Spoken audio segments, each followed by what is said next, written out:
quero louvar a Deus por essa oportunidade. Abra comigo a sua Bíblia, Gênesis capítulo 22, por gentileza. Gênesis capítulo de número 22. Enquanto os irmãos procuram, eu quero louvar a Deus por essa oportunidade, dizer que eu estou muito feliz em estar aqui com os irmãos, louvar a Deus pela vida do pastor João Batista.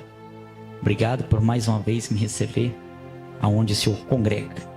É a primeira vez que eu venho aqui em Cristalândia, assim como foi a primeira vez que eu fui também em Aliança. Obrigado por ser uma porta de Deus para o meu ministério. Eu louvo a Deus por todos os obreiros dessa igreja. Acabou aqui, voltou. Todos os obreiros aqui, Deus abençoe. Os vice-pastores, Deus abençoe os senhores, as irmãs, os jovens, as crianças, todos, Deus abençoe. Trago o abraço do meu pastor Jovaí Jacinto Rosa, meu presidente, pastor Amarildo, a todos os irmãos. A minha esposa estava desejosa em vir comigo, mas devido ao trabalho dela e da faculdade ela não conseguiu vir, mas ela mandou um abraço a todos. Quem encontrou diz amém. Gênesis capítulo 22, vamos estar lendo a partir do verso 7. Gênesis capítulo 22, versículo de número 7. Diz assim o texto. Gênesis capítulo 22, versículo 7. Isaque rompeu o silêncio e disse a Abraão seu pai: meu pai. Abraão respondeu: eis-me aqui, meu filho. Isaque perguntou: eis aqui o fogo e a lenha, mas onde está o cordeiro? Abraão respondeu: Deus proverá para si o cordeiro para o holocausto, meu filho. E os dois seguiram junto, chegando ao lugar onde Deus lhe havia indicado. Ali Abraão edificou um altar, arrumou a lenha sobre ele, amarrou Isaque seu filho e deitou-o ao altar. E em cima da lenha, estendendo a mão, pegou a faca para sacrificar seu filho. Mas do céu o anjo do Senhor chamou: Abraão, Abraão. Ele respondeu: eis-me aqui. Então lhe disse: não estenda a mão sobre o menino e não faça nada a ele, pois agora sei que você teme a Deus, porque não me negou seu filho, seu único filho. Abraão ergueu os olhos e viu atrás de si um carneiro. Repita comigo: carneiro. Pela última vez, carneiro. Antes de sentar, fala comigo: Moriá. Um projeto segundo a vontade de Deus. Tomai os vossos assentos, glorificando a Jesus. Meus irmãos, eu buscava no Senhor uma palavra para estar pregando aqui essa noite. Certo é que eu pedi a Deus uma palavra concernente ao tema proposto para esse ano.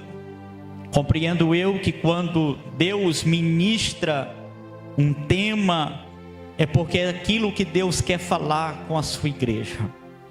E Deus ministrou essa palavra em meu coração. Após o dilúvio, Deus dá uma ordem aos filhos de Noé. Deus diz em Gênesis capítulo 9, versículo 7: frutificai-vos, multiplicai-vos e enchei a terra. Porém, quando chegamos em Gênesis capítulo 11, versículo 4, um homem por nome Nimrod se levanta e diz: vinde, edificamo-nos uma torre tão alta ao ponto de tocar as nuvens, para que de forma nenhuma sejamos espalhados sobre a terra. Repare que Deus diz: ide. Nimrod se levanta e diz: vinde. Deus diz: espalhai-vos sobre a terra. Nimrod se levanta e diz: não seremos espalhados sobre a terra. Repare que eles dão início à construção da torre. o projeto é grande. O projeto, a Bíblia diz que todos os homens trabalhavam como se fosse um. O projeto tinha unidade. A Bíblia diz que todos sujeitavam-se às ordens da liderança. O projeto tinha alguém com influência. Esse projeto só tinha um detalhe nele. Este projeto aqui não era da vontade de Deus. Este projeto aqui, embora fosse grande, embora tivesse a aprovação popular da massa, embora tivesse alguém influente na liderança, esse projeto aqui não era da vontade de Deus. Aqui, como estamos em um projetando, permita-me ministrar uma palavra de orientação. Cuidado quando fores montar os vossos projetos. Não é porque o projeto é grande, quer dizer que Deus está nesse negócio. Não é porque todo mundo está fazendo, significa que tem a aprovação de Deus. Não é porque tem gente influente, significa que Deus quer que você projete. Eu vim aqui profetizar e dizer: quer fazer um projeto? Então projeta segundo a vontade de Deus.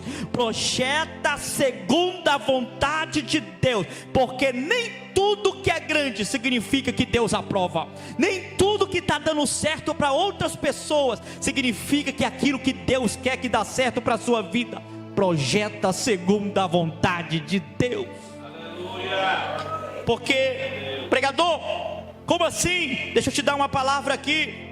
É melhor um projeto pequeno, mas dentro da vontade de Deus, do que um grande projeto fora da vontade de Deus. Sabe por quê?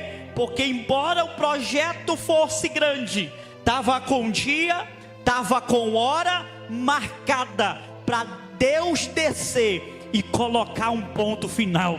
Mas como eu vim pregar para pessoas aqui em Cristalândia, que vai projetar segundo a vontade de Deus, eu também tenho uma boa palavra para você. O seu projeto, ainda que pareça ser pequeno, tem dia, tem hora marcada para Deus descer em Cristalândia e fazer teu projeto crescer, e fazer teu projeto avançar. Aleluia. Deus desceu, confundiu a língua do povo. Agora ninguém entendia o que o outro falava. Pastor, e pensa em um trem ruim, é você não entender a língua do outro. E como o povo não entendia a língua um do outro, sabe o que aconteceu? Se dividiram. Porque se tem uma coisa que causa divisão, é um falar uma língua e o outro falar outra língua. Língua diferente. É isso que está causando divisão às vezes dentro da igreja. É que o pastor fala uma língua e o obreiro quer falar outra língua. É isso que causa divisão às vezes no departamento. É que o líder está indo para o rumo, falando uma língua, e tem um liderado querendo ir ao contrário, querendo ir para outro lugar. E eu vim aqui te dizer que a nosso lema é unidade, hierarquia e disciplina. Ainda que seja em passos pequenos, nós seguiremos avançando na mesma direção e falando a mesma língua. Quem crê nesta palavra, dá um brado de glória. Deus desceu. A Bíblia diz que Deus confundiu a língua. Deixa eu tirar esse negocinho. Deus desceu, confundiu a língua, ninguém entendia nada. Agora cada um se dissipou pela terra. Aquilo que Deus pediu, eles não obedeceram, Deus forçou. Cada um foi para o seu canto.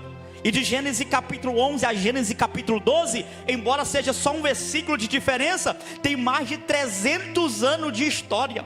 E nesses 300 anos, esse pessoal que se dissipou pela terra tornaram grandes nações. Nasceu os cananeus, os heteus, amorreus, fariseus, reveus, jebuseus, giganzeus, várias nações.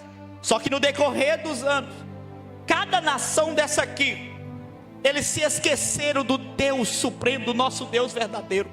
Cada um aqui começou a se curvar diante de ídolos. A nação que gostava muito do sol, achava o sol bonitinho, pastor, começaram a cultuar o sol. Outros passaram a cultuar as estrelas, a lua, outros olhavam para os bosques, cultuavam os bosques e os montes, outros faziam ídolos de pau, de pedra. E a Bíblia diz que nesses 300 anos, chegou um momento que Deus olha para aquela situação, e a amizade que existia, que foi formada em Gênesis capítulo 2, ela acabou, porque a idolatria tomou de conta.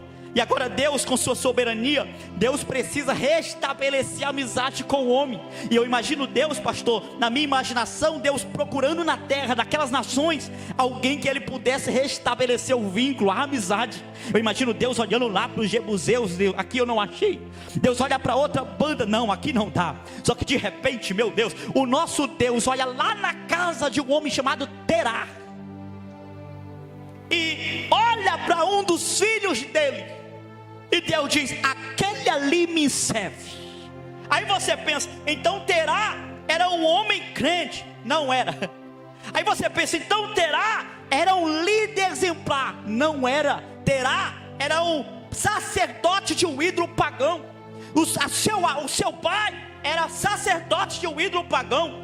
O seu bisavô, sacerdote de um ídolo pagão. Aí você diz: Mateus, está me dizendo que Deus restabeleceu a amizade com o filho de um homem pagão? Deus olha pela sua soberania, enxerga Abrão lá na casa da idolatria, na linha sucessória, para também ser um ídolo, um sacerdote de um ídolo pagão. E Deus diz: ele me serve. É isso aqui que o inimigo não entende, pastor. Porque o avô de Abraão, idólatra.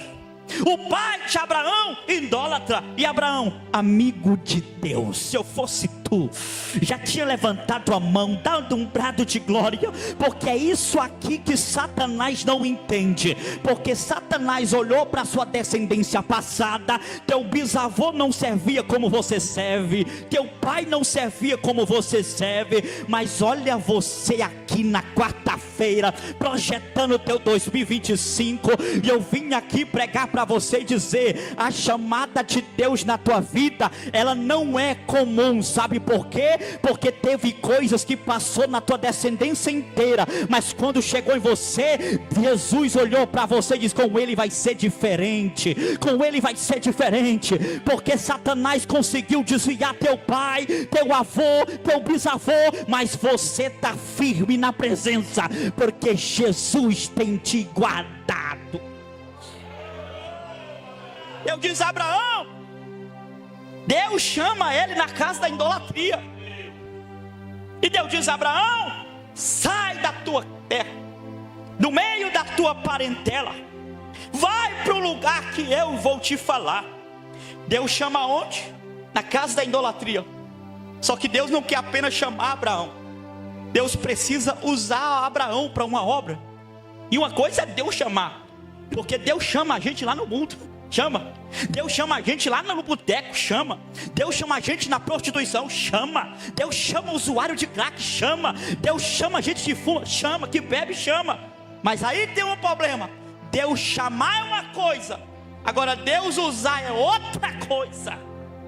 E o problema é que Deus já arrancou algumas pessoas do mundo, mas essas pessoas continuam querendo permanecer lá. O problema é que Deus já arrancou muitos dos bares, do boteco, tirou de lá, mas a pessoa quer voltar, quer insistir. Eu vim aqui dizer: se Deus te chamou, agradeça, mas está na hora de dar tchau. A obra que Deus tem para fazer, não dá para fazer na casa de Terá. A obra que Deus quer fazer na tua vida, não dá para fazer no mundão, não dá para fazer na prostituição, não dá para fazer na bebedice. Deus te chamou lá, mas a ordem nessa noite é: saia, dê tchau. Há uma nova história a te esperar.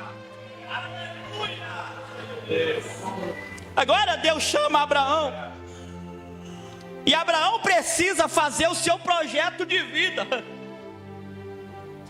E sabe o que é que Abraão faz? Nos ensina. Deus diz: Abraão, qual é o seu projeto de vida? Imagina Abraão: está aqui, Senhor. Abraão, não tem nada, porque o meu projeto é o Senhor que preenche. Então tá bom, Abraão, sai da tua casa, sai do meio da tua família, vai para o lugar que eu te mostrarei. Deus cobrou 3 coisas de Abraão, mas Deus fez 5 promessas para ele. Primeira, abençoarei os que te abençoam. Segundo, amaldiçoarei os que te amaldiçoarem. Far-te-ei de ti uma grande multidão. Quarta, prometeu filho. E a quinta é a mais extraordinária. Aleluia! Pregador, qual é a mais extraordinária? Lá vai, Abraão, anda na minha presença e ser tu uma bênção. Pregador, mas tanta gente abençoada, qual a diferença? Lá vai, uma coisa é eu ser abençoado, outra coisa é eu ser uma bênção. Porque quando eu sou abençoado, eu dependo de pessoas. Quando eu sou abençoado, dependo de lugar. Mas quando eu sou uma bênção, é as pessoas que dependem de mim, é os lugares que dependem de mim. Quando eu sou uma bênção, meu irmão, o lugar nunca vai me mudar. É eu que mudo o ambiente, é eu que mudo. Ei, quem é bênção, meu irmão, faculdade não muda ele. É ele que quando pisa o pé na faculdade, é ímpio se convertendo, é professor ficando de boca fechada. Quem é bênção, ei, no trabalho os colegas não desvia não. Quem é bênção ganha colega, ganha patrão, ganha gerente. E eu vim aqui profetizar: Deus vai te levantar como uma bênção para esta cidade. Deus vai te levantar como uma bênção para esta cidade. 2025 não vai ser um ano comum em Cristalândia. 2025 eu quero profetizar aqui: ei, empresários vão se converter, prefeito vai se converter, vereadores vão se converter, juiz vai se converter, porque Deus está levantando umas bênçãos aqui para pregar, para profetizar, para evangelizar e para ganhar alma pro rei.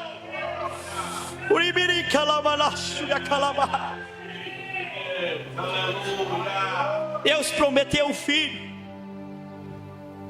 Só que Abraão estava de fase, já estava velho. Sara estava com a idade avançada. Eu não posso dizer que Sara estava velha, pastor. Abraão, velho. Sara, idade avançada. Deus promete: vou dar um filho para vocês. Sara riu, mas só que Hebreus também diz que Abraão também riu. Passa algum tempo, nada. Abraão vai ficando mais velho, Sara, a idade vai avançando. E chega um momento que a Bíblia diz que Sara pega Agar, sua serva, e coloca para dormir com Abraão, e nasce Ismael. Parece que imagino Sara olhando e dizendo: a promessa se cumpriu, Abraão é pai.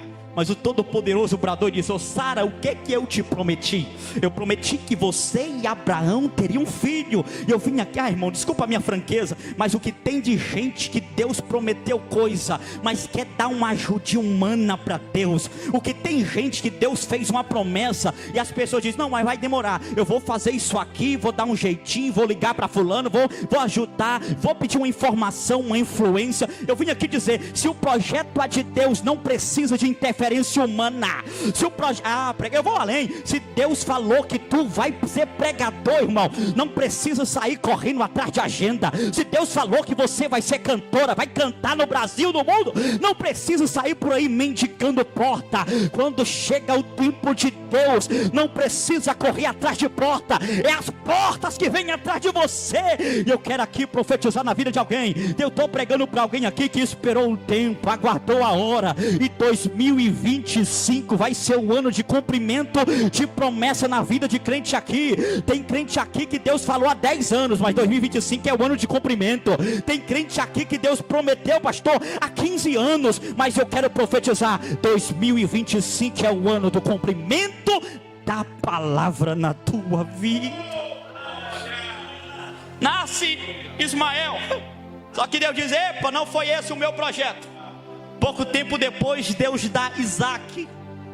A promessa está cumprida. Isaac é o xodózinho da casa, pastor. A mãe, o Isaac eu não me toque. Eu sou pai. Rapaz, até para brigar com a minha filha, a minha esposa briga primeiro comigo, depois eu brigo com ela, porque é o nosso xodó lá de casa. Aí imagina Isaac, a alegria da casa. Isaac tocava numa vasilha, quebrava. Abraão falava: foi a vasilha que caiu, não foi Isaac que derrubou não. Isaac levava um tropeção, caía em cima de Abraão. Abraão não deixava ele cair no chão. Era o xodó da casa. Mas quando Isaac chega, há 12 anos de idade por aí, a Bíblia diz que Deus visitou Abraão uma outra vez. E a Bíblia diz que algum tempo depois, Deus pôs à prova Abraão. E Deus chamou Abraão, e ele respondeu: eis-me aqui, Senhor. Toma teu filho, seu único filho, Isaque, a quem você tanto ama. Vá à terra de Moriá, e lá em um dos montes que eu lhe mostrarei, ofereça como holocausto. Quando Deus fala ofereça como holocausto, Abraão é inteligente. Holocausto, sacrifício queimado. Abraão já sabe, Isaque vai morrer. E a Bíblia diz que Deus exige que seja no monte Moriá. A Bíblia diz que Abraão levanta de madrugada, pega Isaque, arreia um animal, chama 2 servos, e eles estão indo em direção ao Moriá. Mas tem uma pergunta aqui que eu faço: por que tinha que ser o Moriá? Por quê? O Moriá levou 3 dias, pastor, para ele chegar lá. Mas a pergunta é: por que tinha que ser o Moriá? Porque Abraão, lá pelo menos tinha pelo menos 4 montes mais perto da casa de Abraão. Por exemplo, lá tinha o monte Ararat, era o monte mais perto, onde Abraão chegava. Lá tinha também o monte Carmelo, era um monte muito conhecido, fácil acesso. 1 dia e meio Abraão estava lá. Lá tinha o monte Horebe, mais baixo, 1 dia e meio, 2 dias Abraão estava lá. Mas a pergunta que faço: por que Deus exigiu no monte, e justamente no Moriá, que levou 3 dias de caminhada? Lá vai, justamente porque Deus precisava que Abraão andasse 3 dias. Porque se Abraão sacrificasse no primeiro dia, poderia ser sacrifício pela emoção. Se Abraão fizesse com 2 dias, poderia ser também sacrifício por emoção. Mas Deus exigiu de Abraão 3 dias de caminhada, para Abraão pensar, para Abraão repensar, se de fato era aquilo mesmo que ele queria para a vida dele. Você está entendendo agora porque esta promessa está demorando algum tempo? Você está entendendo porque essa promessa que Deus te fez está demorando alguns anos? É para você ter tempo para pensar, para repensar. Deus não quer nada pela emoção. É Deus vendo se de fato isso que você diz que é chamada de Deus, se isso é chamada de Deus ou é emoção, se isso é chamada de Deus, sonho de Deus ou é sonho humano. Entendeu porque está demorando? É para você pensar. Deus não quer que ninguém faça nada pela emoção. Segundo, porque Deus exigiu que fosse no monte Moriá. Lá vai, porque só o Moriá tinha a provisão de Deus. Se Abraão tivesse pensado: vou sacrificar no monte Ararat, é mais perto, ficou sem a provisão. Vou sacrificar no monte Carmelo, é mais baixo, mais conhecido, tinha ficado sem a provisão.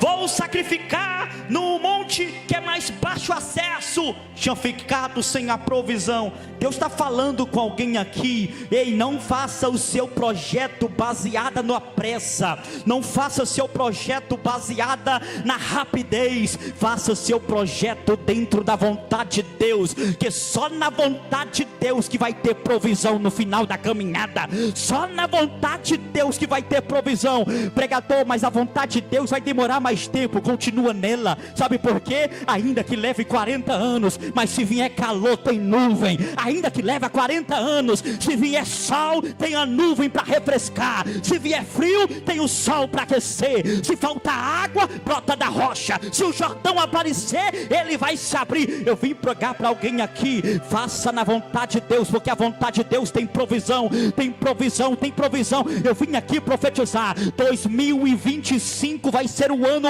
da provisão de Deus na tua vida, da provisão de Deus na tua vida. Pregador, como assim provisão? É isso mesmo, 2025 é o ano da provisão. E sobre a provisão de Deus, eu tenho uma palavra, pastor, para liberar sobre essa igreja aqui. A provisão de Deus, ela sempre vem maior do que a nossa necessidade. Como assim, pregador? Lá vai, a Bíblia diz que Ana dobra os joelhos na presença de Deus, e a Bíblia diz que Ana faz um pedido para o Senhor: Senhor, dá-me um filho. Ana precisava de quanto?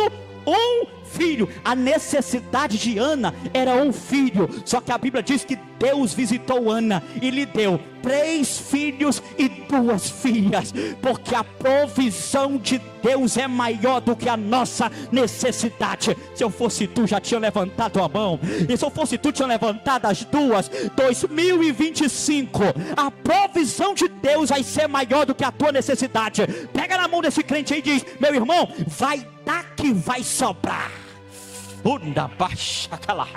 Vai dar que vai sobrar. Vai sobrar, vai sobrar, vai sobrar.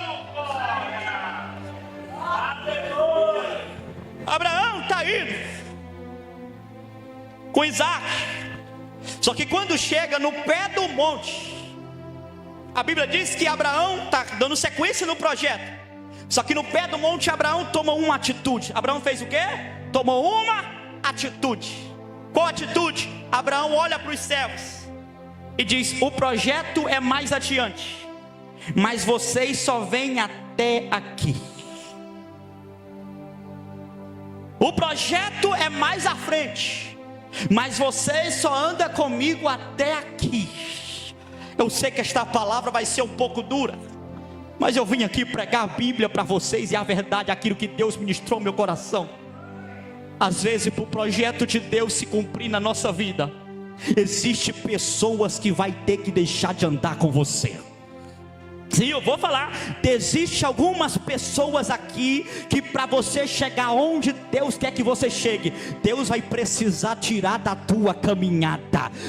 Tem gente que serviu para andar com você até 2024, mas agora em diante, para a vontade de Deus, para o projeto de Deus se cumprir na tua vida, vai ter que ficar para trás. Vai ter que ficar para trás. Eu vim aqui dizer: Deus está arrancando do teu caminho algumas pessoas, mas não se preocupa não. Deus vai colocar pessoas de verdade para andar com você. Deus vai te apresentar amigos de verdade, pessoas que estão preocupadas com a tua salvação. Deus vai arrancar essas pessoas que te abraçam, mas é abraço de tamanduá, que chora contigo, mas é lágrima de crocodilo. Deus está te apresentando pessoas do céu que vai te aproximar de Deus. Os servos ficaram, e agora ele pega a lenha que estava sobre o animal, coloca no ombro de Isaac, e a Bíblia diz que eles vão subindo o monte Moriá, e a Bíblia diz que um silêncio toma de conta. Pensa em um silêncio, ninguém fala nada. Só que o texto que nós lemos diz que Isaac rompeu o silêncio. Porque Isaac não conseguiu, ficou calado, vendo um tamanho erro que estava acontecendo. Qual erro? A Bíblia diz que Isaac rompeu o silêncio. Ô pai, está tendo um problema aqui. Qual o problema, meu filho? Ô pai, nós temos a lenha, nós temos fogo, mas pai, cadê o cordeiro? Porque Isaac percebeu que o culto estava incompleto. Porque para Isaac não dá para cultuar sem cordeiro. Estamos vivendo em uma geração de crentes que estão aceitando culto sem cordeiro. Estamos vivendo em uma geração que está aceitando pregação sem cordeiro, que está aceitando louvor sem cordeiro. As pregações colocam o homem no centro e estão satisfeitos. Os louvores colocam o homem lá em cima e está tudo bem. Mas eu vim aqui dizer que em Cristalândia a presença do cordeiro tem que ter. Tem que ter cordeiro, tem que ter cordeiro. Estamos vivendo em uma geração por aí, muitas igrejas, se tem fogo, tá bom, se tem lenha, tá bom, mas eu vim aqui dizer: dá para cultuar sem fogo, dá para cultuar sem lenha, dá, mas sem cordeiro não tem culto, sem cordeiro não tem graça, sem cordeiro não tem adoração, sem cordeiro não tem milagre, sem cordeiro não tem graça, sem cordeiro não tem unção, sem cordeiro não tem batismo com o Espírito Santo. Salabas Mas eu vim aqui pregar na abertura desta campanha para dizer: aqui tem cordeiro, aqui tem só quem sente a presença do cordeiro. Eu estou sentindo que o cordeiro está perto, eu estou sentindo que o cordeiro está na casa. Só quem sente a presença dele.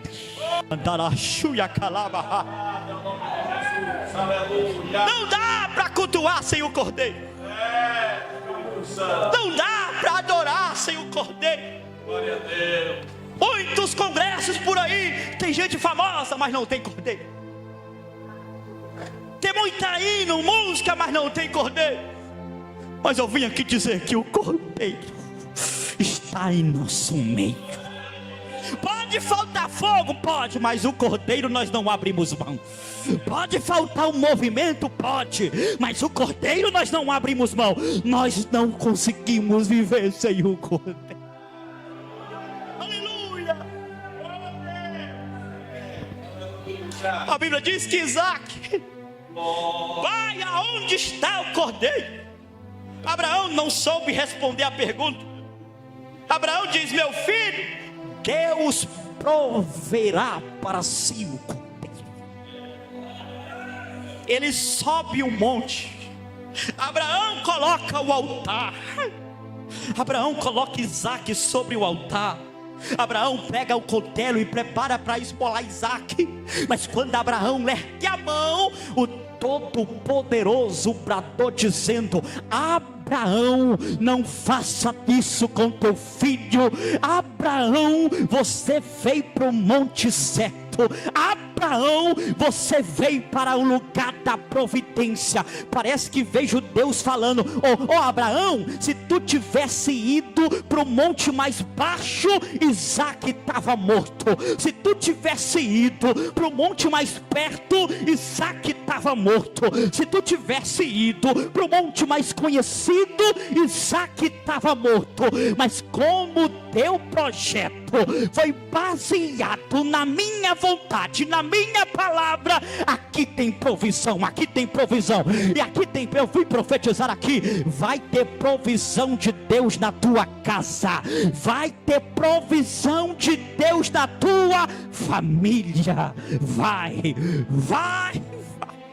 Fica de pé no nome de Jesus. Exaltado é o nome do Senhor. A Bíblia diz que quando ele olha para trás, a Bíblia diz que ele viu o quê? Um cordeiro, isso? Não.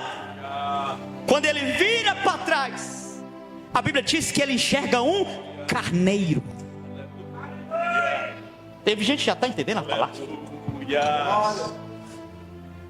A pergunta de Isaac, ela ficou sem resposta, pastor. Pai, onde está o cordeiro? Só que quando ele olha para trás, não tem cordeiro, tem carneiro. A pergunta de Isaac ficou sem resposta. E não foi por um dia, não foi por 10 dias. A pergunta de Isaac ficou sem resposta por mais de 2000 anos sem resposta. Abraão, aonde está o cordeiro? Eu não sei aonde está o cordeiro. Isaac, cadê o cordeiro? Eu não sei, eu que estou perguntando por ele. José, cadê o cordeiro? Eu não sei, eu entendo aqui do Egito, de administração, mas o cordeiro eu não sei aonde está. Isaías, aonde está o cordeiro? Eu não sei aonde está o cordeiro. Jeremias, cadê o cordeiro? Eu não sei aonde está o cordeiro. Ezequiel, aonde está o cordeiro? Eu não sei do cordeiro. Malaquias, aonde está o cordeiro? Eu não sei aonde está o cordeiro. Só que de repente a pergunta de Isaac ecoa no deserto da Judeia. E no deserto da Judeia tem alguém que está batizando lá no Jordão. E de repente alguém pergunta a João Batista: aonde está o cordeiro? E ele responde: Isaac, não precisa mais procurar o cordeiro. Eis aí o Cordeiro de Deus que tira o pecado do mundo, que tira o pecado do mundo. Pregador, qual a diferença do carneiro do Moriá para o cordeiro do deserto da Judeia? Lá vai, o carneiro do Moriá, ele morreu no lugar de Isaac, mas o cordeiro de Deus morreu por todos os pecadores da terra. O carneiro do Moriá morreu e até hoje está morto, mas o cordeiro de Deus morreu, mas ao terceiro dia ressuscitou. Ele está vivo, ele está vivo. Só quem acredita que ele está vivo, só quem sente a presença do Cordeiro de Deus, só quem sente a graça dele, só quem pode adorar a ele. A hora de adorar é agora, a hora de dar glória a ele é agora, a hora de levantar as mãos é agora, a hora de tributar a honra, a glória, o louvor, o poder, tudo para ele é agora.